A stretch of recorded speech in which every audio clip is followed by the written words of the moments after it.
오늘 우리에게 주시는 하나님의 말씀은 시편 130편입니다. 130편과 131편 두 편을 가지고 여호와를 바랄지어다 라는 말씀을 가지고 여러분과 함께 은혜를 나누길 원하는데, 제가 한 절, 여러분이 한 절 읽도록 하겠습니다. 여호와여, 내가 깊은 곳에서 주께 부르짖었나이다.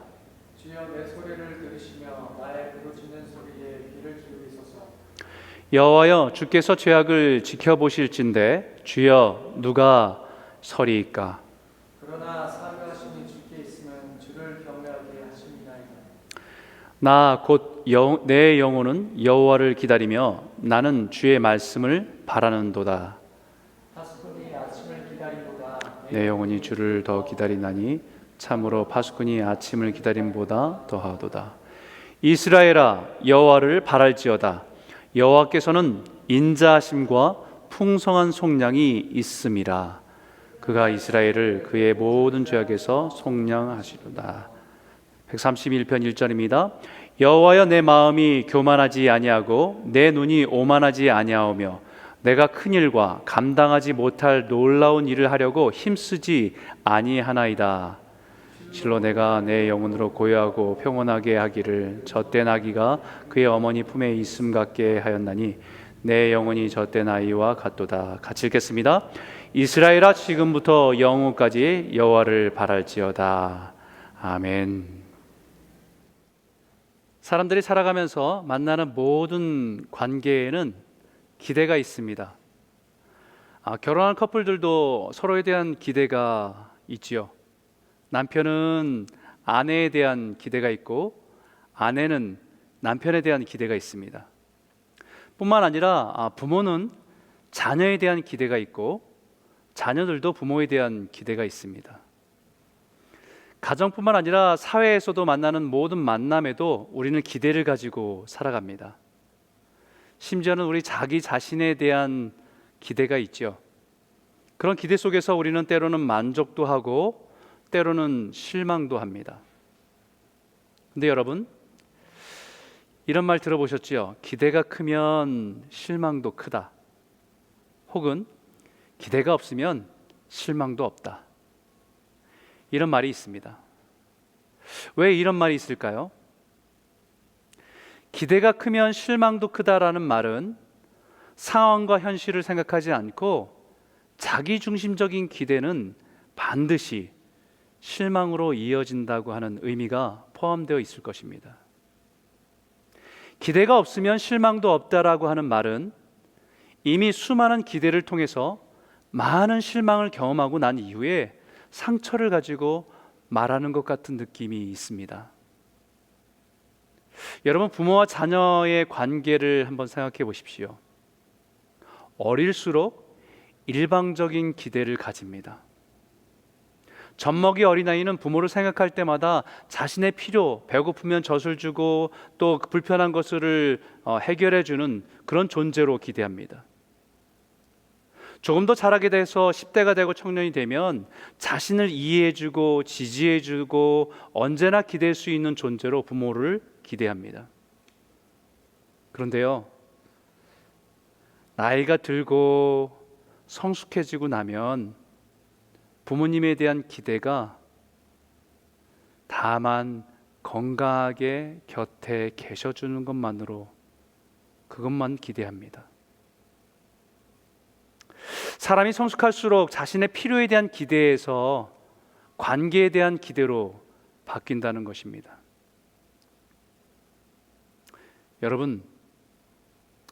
여러분들은 하나님께로 나아갈 때마다 어떤 기대를 가지고 계십니까?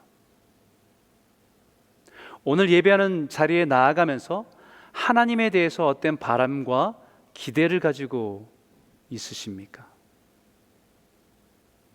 혹시 하나님에 대해서 기대할 것이 없는 분도 있습니까? 하나님에게도 기대가 크면 실망도 크다라고 여러분 말할 수 있을까요?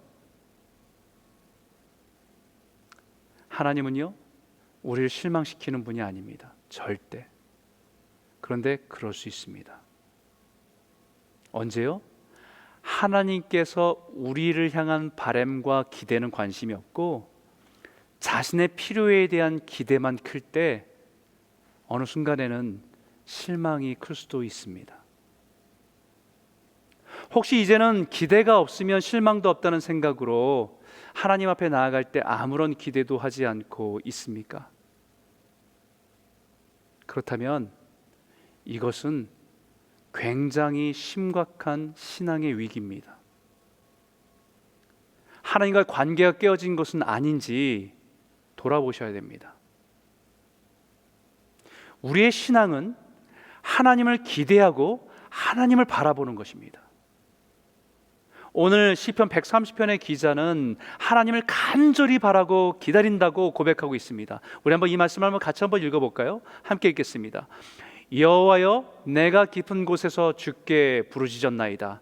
주여, 내 소리를 들으시며 나의 부르짖는 소리에 귀를 기울이소서. 여러분, 어떤 부르짖음입니까? 죄의 비참함과 고통에서의 부르짖음입니다. 내가 깊은 곳에서라고 하는 말의 원문의 의미를 살려서 표현하면 바다 깊은 곳에서라는 뜻입니다. 인생의 가장 밑바닥에서, 죄악의 가장 비참한 현실에서 하나님을 찾고 하나님을 부르짖는다는 그런 말입니다. 마치 선지자 요나를 염두하고 표현한 말씀입니다. 요나 선지자가 하나님의 말씀을 거부하고 니느웨가 아니라 다시스로 자신이 원하는 대로 살고자 점점 더 멀리 떠나갑니다. 그리고 배 아래로 내려갑니다. 그리고 결국 물고기 뱃속에서 바다 깊은 곳까지 내려가는 고통 속에서 하나님을 찾듯이 부르짖고 있는 것입니다. 죄로 인한 자신의 비참함을 호소하며 하나님께 은혜를 구하고 부르짖는 모습으로 하나님을 찾는다고 고백하고 있는 것입니다.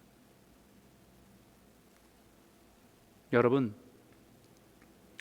요나도 하나님에 대한 기대가 있었습니다. 그 기대는 자신과 자신의 민족인 이스라엘을 사랑하셔서 복 주시는 것이고, 이방 민족은 아수르는 망하게 하는 것입니다. 그런데 하나님은 그 아수르에게 가서 하나님의 말씀을 전하라고 그에게 명령하신 거죠. 그 말씀을 듣고 회개하고 돌아올 수 있도록 그 말씀을 전하라는 것입니다. 요나는 하나님께 실망했습니다. 그래서 점점 더 하나님으로부터 멀어지기 시작합니다. 처음에는 하나님이 원하신 것, 그 길 반대로 나아갑니다. 그리고 점점 하나님의 존재를 잊을 수 있는 자리로 내려갑니다. 결국은 물고기 뱃속까지, 바다 깊은 곳까지 떨어져 자신의 죄의 비참함과 고통 속에서 비로소 하나님을 찾고 부르짖는 것입니다. 사랑하는 성도 여러분, 우리가 죄를 가까이 하면 점점 하나님과 멀어집니다. 죄가 점점 익숙해지고 편해지면 점점 하나님의 말씀은 멀어지고 예배는 불편해집니다. 예배의 자리가 피하고 싶은 자리가 됩니다. 말씀으로 내 영혼이 찔림이 있는 그 자리가 싫어집니다. 그리고 그 자리가 점점 불편해지고 피하게 되는 거죠. 철로 역정의 저자 존 버녀는 자신의 인생의 수많은 역경과 고난을 지나면서, 그리고 믿음으로 살아온 우리들에게 이런 말을 남겼습니다. 성경은 당신을 죄에서 멀어지게 한다. 그렇지 않으면 죄가 당신을 성경에서 멀어지게 할 것이다. 여러분, 이 말을 현재 우리의 삶에 한번 적용해 보시기 바랍니다. 다들 코로나로 인해서 힘겨운 시간들을 지나가고 있습니다. 그런 시간 속에서 우리가 하나님께로 더 가까이, 하나님의 말씀 앞에 더 가까이 가고 있습니까? 아니면 점점 더 성경에서 멀어지는 삶을 살아가고 있습니까? 그런 시간 속에서 우리의 영적인 상태를 돌아보셔야 됩니다. 오늘 이 말씀을 통해서 다시 우리의 신앙이 회복되고 하나님께로 더 가까이 나아가는 은혜가 있기를 주의 이름으로 축원합니다. 여러분과 오늘 같이 나누고 싶은 첫 번째는요, 예배의 첫걸음은 죄에 대한 고백입니다. 오늘 130편 3절에 이렇게 말하지요. 여호와여, 주께서 죄악을 지켜보실지인데 주여 누가 서리이까? 여러분, 예배를 통해서 하나님이 우리에게 기대하시는 것은 우리의 정결함입니다. 거룩하신 하나님 앞에 나아가기 위해서는 우리가 반드시 깨끗함과 정결함을 가지고 나아가야 됩니다. 근데 우리가 알다시피 우리 연약하고 우리가 가지고 있는 죄 때문에 하나님 앞에 나아가기가 부담이 됩니다. 우리가 더럽고 추하다는 것을 너무 잘 알기 때문에 하나님 앞에 나아간다는 것이 마치 벌거벗은 모습으로 하나님의 불꽃 같은 눈앞에 서는 것과 같습니다. 하나님의 불꽃 같은 눈앞에서 우리는 아무것도 숨길 것이 없습니다. 그 불꽃 같은 눈앞에 당당하게 설 수 있는 사람이 누가 있겠습니까? 성전의 예배는 하나님 앞에 우리의 모든 어둠이 드러나는 자리입니다. 나의 교만, 나의 오만, 그래서 죄를 지으면 성전으로 예배하러 나아가기가 점점 더 어려워지는 것이죠. 그럼에도 불구하고 하나님 앞에 나아갈 수 있는 것은 하나님은 그 연약한 모습 그대로 우리를 품어주시고 안아주시는 분이시기 때문입니다. 성전에 나아가는 사람은 우리의 죄악이 다 드러나고 벌거벗긴 채 하나님 앞에 선다는 사실을 알면서도 나아가는 것입니다.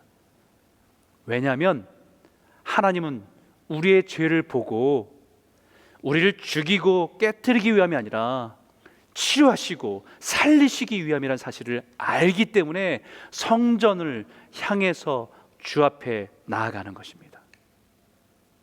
오늘 4절에 이렇게 말하죠. 그러나 사유하심이 주께 있음은 주를 경외하게 하심이니이다. 우리의 죄 때문에 그 앞에 설 자가 누가 있겠습니까? 하지만 그럼에도 불구하고 나아갈 수 있는 것은 사유하심이, 용서하심이 주님께 있기 때문입니다. 용서를 구하는 모든 자에게 언제나 은혜를 베푸시는 분이시기 때문에 우리의 허물과 연약함에도 불구하고 나아갈 수 있는 것이죠. 이것이 하나님의 자녀가 된 사람들이 누리는 영적인 특권입니다. 우리 예배에 대한 말씀을 나누면서 성막과 성전에 대한 의미를 나눈 적이 있습니다. 성막으로 들어가면 제일 먼저 입구를 열고 들어가면요, 제일 먼저 만나는 곳이 번제단입니다. 나의 죄 때문에 어린 양 한 마리가 대신 주고 희생자사를 드리는 곳이지요. 그리고 하나님의 임재의 장소인 성막으로 들어가기 전에 반드시 거쳐야 하는 곳이 물두멍입니다. 우리의 손과 발을 깨끗하게 씻고 들어갈 수 있게 만든 것이지요. 이것은 영적인 의미를 우리에게 가르쳐 주는 것입니다. 우리의 죄로 영원히 죽을 수밖에 없는 죄인인 우리가 예수 그리스도의 어린 양의 보혈의 공로로 죄사함을 받은 사람은 이제 하나님의 백성이 되었고 하나님의 자녀가 되었고 구원받은 백성입니다. 하지만 우리의 삶에 여전히 죄 가운데 살아가고 그 죄 때문에 추하고 더러운 것들이 우리 안에 있는 것입니다. 그 죄를 씻고 하나님의 인재 앞에 나아갈 수 있도록 우리에게 은혜를 허락하신 것이 하나님의 용서함입니다. 예수님께서도 제자들의 발을 씻겨주실 때에 제자 베드로가 주님, 어떻게 제 발을 씻을 수 있습니까? 제 발은 절대로 씻지 못합니다 라고 거부했습니다. 그때 예수님께서 내가 너를 씻기지 않으면 내가 나와 상관이 없느니라라고 말씀하셨어요. 그러자 베드로가 그런 발뿐만 아니라 손과 머리도 씻겨달라고 하나님께 요청했습니다. 그러자 예수님께 이렇게 말씀하시지요. 이미 목욕한 자는 발 밖에 씻을 필요가 없느니라. 온 몸이 깨끗하니라. 너희가 깨끗하나 다는 아니니라.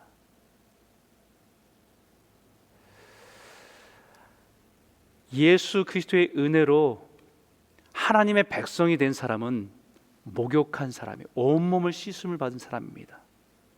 그러나 그럼에도 불구하고 우리가 살아간 삶 속에서는 죄로 인해서 오염되고 더러워진 것들을 주님은 우리의 발을 씻어주기를 원하시는 분이라는 거죠. 그런데 다는 아니라 예수를 믿는, 예수를 구주로 믿는 사람이 아니면 안 되는 겁니다. 그 어린 양의 보혈의 깨끗함을 얻은 사람에게만 허락된 은혜입니다. 하나님의 자녀에게 허락된 은혜이죠. 하지만 우리가 이 땅에 살아가면서, 죄악된 세상에 살아가면서 우리의 삶은 더럽고 죄로 오염된 우리의 삶을 주님은 우리의 발을 씻어주기를 원하시고 우리의 그런 허물들을 씻어주기를 기뻐하시는 분이라고 말하고 있는 것이지요. 우리가 하나님의 자녀이기 때문입니다. 이것은 주의 자녀의 특권입니다. 오늘도 우리 주님의 임재 앞에 나아가는 이 시간, 우리의 허물과 죄를 깨끗이 씻어주기를 원하시는, 기뻐하시는 그 주님을 의지해서 정직하고 진실하게 믿음으로 나아가시는 저와 여러분 모두가 되시길 주의 이름으로 축원합니다. 두 번째 나누고 싶은 것은요, 예배는 기다리고 기대하는 것입니다. 시편 130편 5절과 6절인데 같이 한번 큰 목소리 한번 읽어볼까요? 함께 읽겠습니다. 나 곧 내 영혼은 여호와를 기다리며 나는 주의 말씀을 바라는도다. 파수꾼이 아침을 기다림보다 내 영혼이 주를 더 기다리나니 참으로 파수꾼이 아침을 기다림보다 더하도다. 여러분, 시편의 기자의 기대가 바뀌었습니다. 이제는 하나님이 나에게 줄 수 있는 세상의 복이 아니라 여호와 하나님을 기다린다고 고백합니다. 그리고 그분의 입술에서 나오는 그 하나님의 말씀을 기대합니다라고 고백하고 있는 것이지요. 왜요?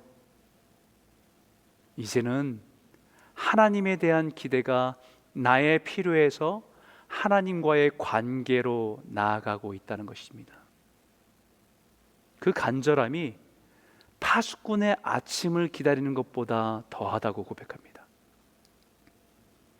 여러분, 파수꾼은요, 성에서 밤새 꼭대기에서 멀리를 바라보면서 경계하고 수고하던 파수꾼입니다. 몸은 피곤하고 빨리 아침이 와서 좀 쉬었으면 하는 바람이 얼마나 크겠습니까? 그런데 그 기다림보다 내 영혼이 여호와를 기다리는 기다림이 더 크다는 것입니다. 내 육신의 피로보다 내 영혼의 피로가 더 간절하다고 고백하고 있는 것입니다. 기대가 바뀌었습니다. 하나님께서 내 인생의 피로에 채워주실 것에 대한 기대에서 이제는 바로 그 하나님에 대한 기대로 바뀌게 된 것입니다. 쉽게 말하면요, 이제 갓난아이가 젖을 뗀 겁니다. 131편 2절에 이렇게 말하지요. 실로 내가 내 영혼으로 고요하고 평온하게 하기를 젖된 아이가 그의 어머니 품에 있음 같게 하였나니 내 영혼이 젖된 아이와 같도다. 여러분, 왜 젖된 아이일까요? 젖먹이 아이가 아니고 왜 젖된 아이일까요? 간절함으로 말하면 젖먹이 아이가 더 간절하지 않겠습니까?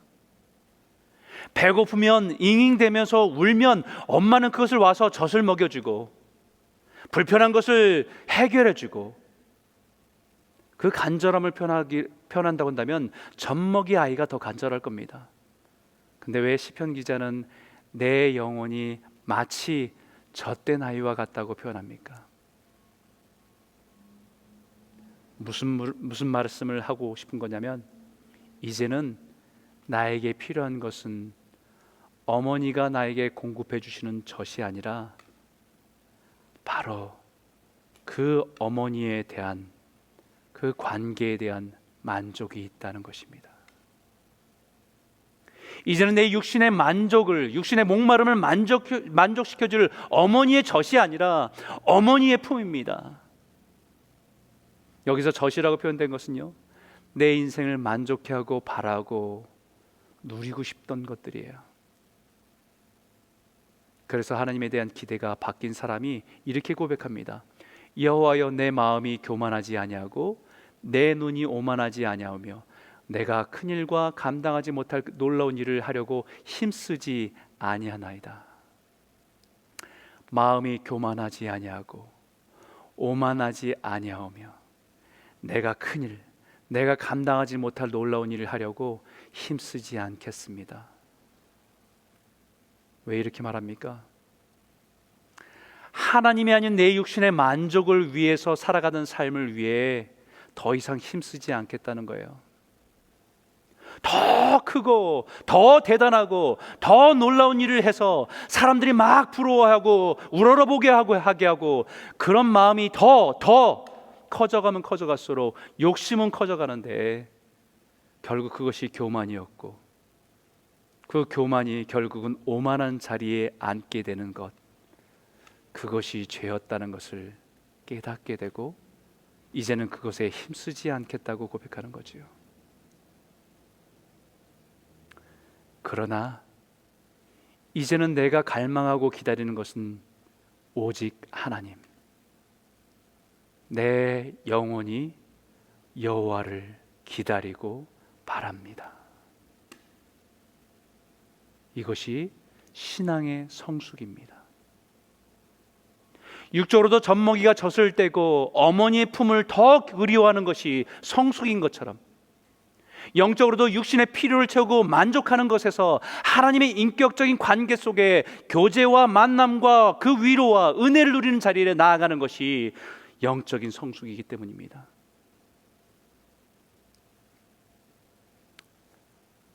오늘 이 자리에 우리 성도님들이 이제는 하나님 우리 내 인생에 채워주고 만족해하는 그것에서 그 하나님의 품, 어머니의 품과 같은 그 품으로 안아주시고 위로하신 그것을 더 사모하며 믿음으로 살아가는 그 은혜가 있기를 주님의 이름으로 축원합니다. 여러분, 프로제리아라고 하는 병이 있습니다. 길포드 증후군이라고도 하지요. 이것은 아이들에게만 생기는 병입니다. 성장을 멈추게 하는 병이지요. 성장이 멈추는 것에 반해서 그 안에 있는 세포 조직은 빨리 늙어버립니다. 졸업병이라고도 하지요. 예를 들면 초등학생의 몸집인데 유치원생 같은 유치원생 같은데 얼굴은 60대에서 70대 노인의 얼굴입니다. 이런 병에 걸리면 참 안타깝습니다. 그 부모들은 얼마나 고통스럽겠습니까? 그런데 우리의 영적인 상태가 이와 같다고 한다면 우리 하나님 아버지의 마음은 더 가슴 아픈 일입니다. 이 안타까운 마음을 가지고 사도 바울은 우리 애들에게 이렇게 전합니다. 때가 오래되었으므로 너희가 마땅히 선생이 되었을 터인데 너희가 다시 하나님의 말씀의 초보에 대하여 누구에게서 가르침을 받아야 할 처지이니 단단한 음식은 못 먹고 젖이나 먹어야 할 자가 되었도다. 이는 젖을 먹는 자마다 어린아이니 의의 말씀을 경험하지 못한 자요 단단한 음식은 장성한 자의 것이니 그들은 지각을 사용함으로 연단을 받아 선악을 분별하는 자들이니이다. 여러분, 때가 오래됐는데 아직도 젖먹이에요. 시간으로만 따진다고 한다면 이미 선생이 되어서 다른 사람을 인도하고 가르쳐야 되는 것이 마땅한데 여전히 젖먹입니다. 스스로 하나님의 말씀의 맛을 모릅니다. 하나님의 말씀의 은혜를 모릅니다.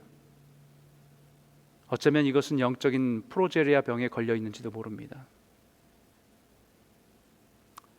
사랑하는 성도 여러분, 코로나 시대는 우리들에게 참 힘겨운 시간입니다. 그런데 이 시기에 우리의 영적인 기초가 다 드러나게 돼 있어요. 나쁘다고만 할 수는 없습니다. 오히려 영적으로 성숙할 수 있는 기회이기도 합니다.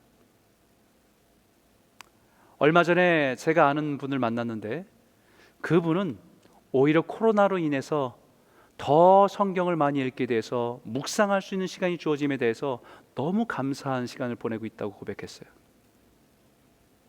그동안은 여러 가지 일로 분주하고 바빠서 주어진 시간 속에서 그 일들을 행하기 때문에 미뤄지던 일들이 이제는 많은 시간이 더 주어지고 그 시간에 더 오히려 깊이 성경을 읽고 묵상할 수 있는 시간이 되니 영적으로 더 부유하다고 고백하는 얘기를 들었습니다. 여러분, 오히려 신앙의 위기가 아니라 신앙의 기회가 될 수 있습니다. 사랑하는 성도 여러분, 이제는 젖을 떼시기 바랍니다. 하나님의 품에서 누리는 은혜와 평강을 더 기대하시기 바랍니다. 그 어머니의 품에서 들려지는 어머니의 잔잔한 음성에 귀를 기울이시기 바랍니다. 매일매일 아침마다 그 은혜를 구하며 살아가시는 복된 성도들이 다 되시기를 주의 이름으로 축원합니다. 세 번째는요, 예배는 지금부터 영원까지 지속하는 것입니다. 우리 131편 3절 한번 같이 한번 읽어볼까요? 함께 읽겠습니다. 이스라엘아, 지금부터 영원까지 여호와를 바랄지어다. 예배는 영원하신 하나님 앞에 나아가는 것입니다. 예배는 영원하신 하나님의 품을 사모하는 것입니다. 인생은 그날이 풀과 같으며 그 영화가 들의 꽃과 같다고 했습니다. 아무리 화려하고 아무리 대단한 것들도 다 사라지고 허무할 것들입니다. 그러나 예배는 그 허무함에서 영원한 것에 우리의 눈을 뜨게 하는 것입니다. 그래서 이사야서에 이렇게 말하죠. 모든 육체는 풀이요 그의 모든 아름다움은 들의 꽃과 같으니 풀은 마르고 꽃은 시드는 여호와의 기운이 그 위에 불미라. 이 백성은 실로 풀이로다. 풀은 마르고 꽃은 시드나 우리 하나님의 말씀은 영원히 서리라. 할렐루야. 영원하신 하나님, 영원하신 하나님의 말씀을 의지해서 살아가시기 바랍니다. 그 영원하신 하나님 앞에 나아갈 때 그분은 언제나 우리의 모든 눈물을 닦아주실 것입니다. 더 이상 사망이나 애통이나 곡하는 것이나 아픈 것이 없는 그 영원한 나라를 소망하며 오늘을 넉넉히 이기며 살아가시는 복된 성도들이 다 되시기를 주의 이름으로 축원합니다.